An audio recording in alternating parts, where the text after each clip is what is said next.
tudo bem? Hoje vamos dar continuidade do capítulo 5 do livro Jesus, o maior psicólogo que já existiu. Jesus acreditava que o simbolismo religioso era útil para pessoas de todos os níveis de educação e inteligência. Ele sempre falava por meio de parábolas para que as pessoas pudessem entender o significado dos seus ensinamentos. Fornecer às pessoas imagens concretas com as quais elas pudessem se identificar as ajudava a compreender princípios espirituais mais abstratos. Jesus era um exímio contador de histórias porque conhecia o poder do simbolismo na comunicação das ideias. A pessoa espiritualizada está em constante desenvolvimento. Coisas que foram um dia vistas em preto e branco adquirem nuances de cinza à medida que vamos crescendo.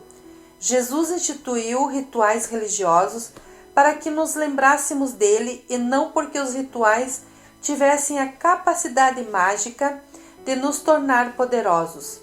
Algumas pessoas fazem os gestos e repetem as palavras dos rituais sem perceber o sentido que eles encerram. Seguir regras e executar rituais sem entender que eles se destinam a favorecer o relacionamento com Deus e com outras pessoas é praticar uma religião vazia, que não favorece o crescimento espiritual. Princípio espiritual. Os rituais favorecem o amor, eles não o substituem. Por que Freud odiava o fundamentalismo religioso? Eles estavam fastigados e desamparados como ovelhas sem pastor. Passagem escrita no livro de Mateus, capítulo 9 e verso 36. Dylan me procurou porque seu casamento estava desmoronando. Era simpático e gostava de conversar, mas não entendia o que estava acontecendo. Ele se via como um sujeito divertido que simplesmente tinha se casado com uma mulher muito rígida com relação a várias coisas, especialmente o seu hábito de beber. Eu apenas fiz a escolha errada, era a sua explicação para os problemas do seu casamento. Após várias sessões e muito incentivo e pesquisa da minha parte, Dylan e eu fizemos uma importante descoberta. Ao beber, ele não estava apenas procurando se divertir. Ele se empenhava profundamente em não se sentir mal. O álcool era uma espécie de anestésico que ele usava para evitar, sempre que possível, os sentimentos dolorosos. Levou bastante tempo para Dylan concluir por si mesmo que era alcoólatra.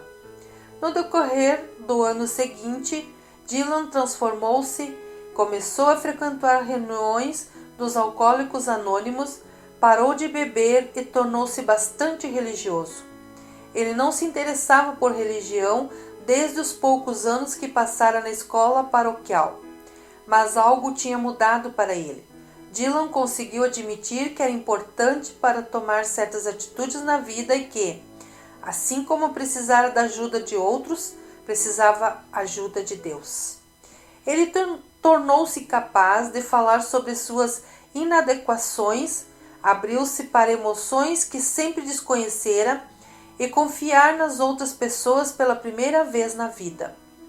O fato de Dylan compreender que estava desamparado e que precisava da ajuda de outros e de Deus modificou a sua vida. Ele sente que Deus literalmente salvou a sua vida e não tem vergonha de dizer que a religião fez dele um homem mais autêntico. Freud odiava a religião. Não creio que seja necessário abordar aqui a criação religiosa de Freud, o que fez com que ele tivesse tanta raiva da religião. Para ele, ela era uma ilusão que as pessoas usavam para defender-se do sentimento de que estavam desamparadas no mundo.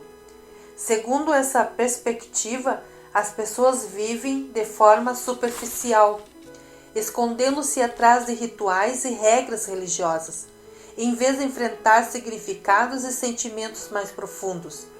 Algumas pessoas de fato fazem isso, principalmente os fundamentalistas religiosos. Mas na vida de Dylan, a religião estava tendo o efeito oposto do que Freud imaginaria. Jesus discordaria da opinião de Freud a respeito da religião. Para ele, reconhecer a nossa impotência era um sinal de maturidade espiritual, e pedir ajuda de Deus e dos outros era a melhor coisa a ser feita.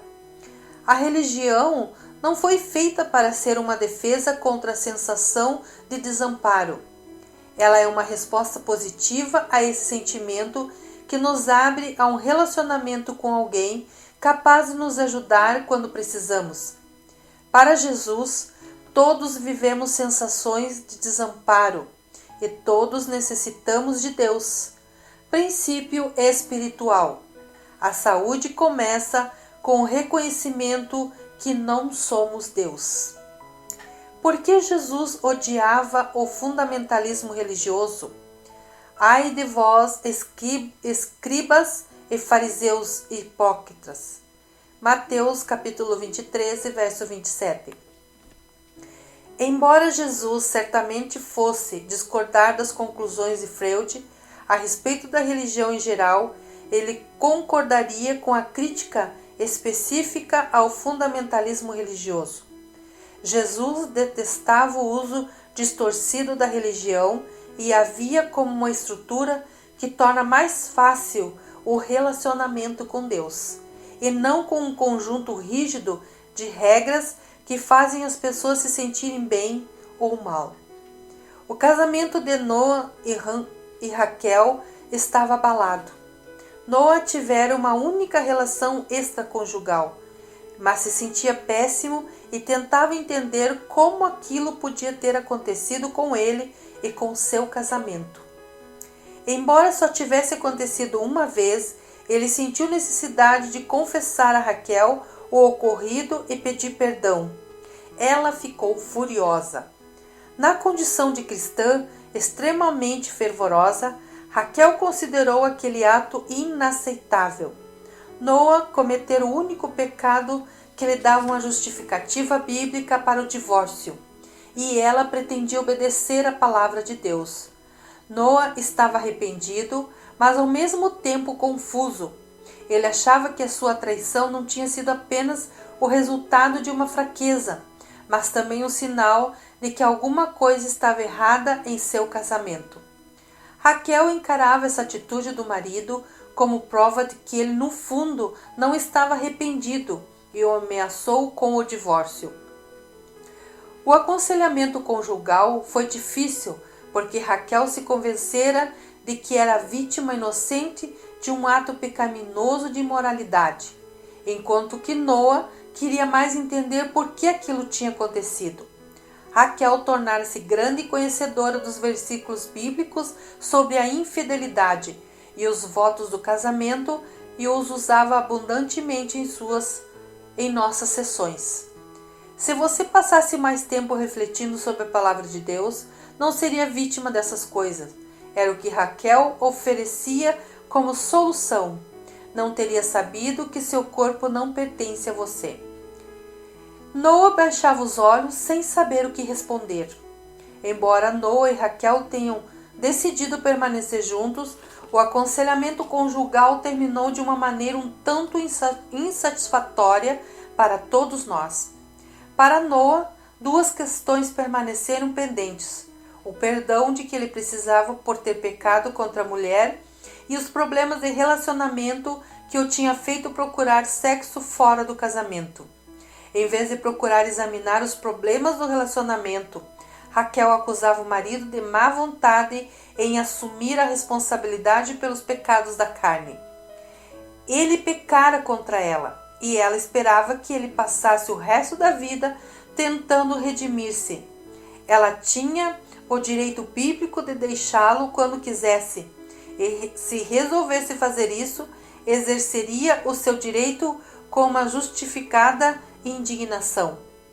Jesus considerava a infidelidade um pecado nocivo para os relacionamentos, mas ele queria que a Sagrada Escritura fosse usada para beneficiar o nosso relacionamento com Deus e com as outras pessoas e não para nos dar poder sobre elas. As pessoas às vezes acreditam que as Escrituras contêm provas de que elas estão certas, quando na verdade estão espiritualmente erradas. Raquel usava a religião como uma defesa para não examinar a maneira como ela própria contribuíra para os problemas do casamento. Não é esse o objetivo da religião. Esse é o tipo de fundamentalismo religioso que torna as regras mais importantes do que as pessoas e não contribui em nada para o crescimento espiritual.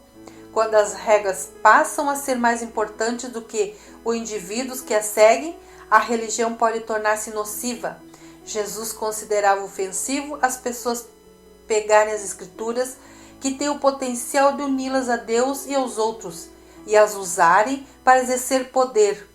Para Jesus, a religião deveria produzir compaixão e conexão, e não arrogância e autoritarismo.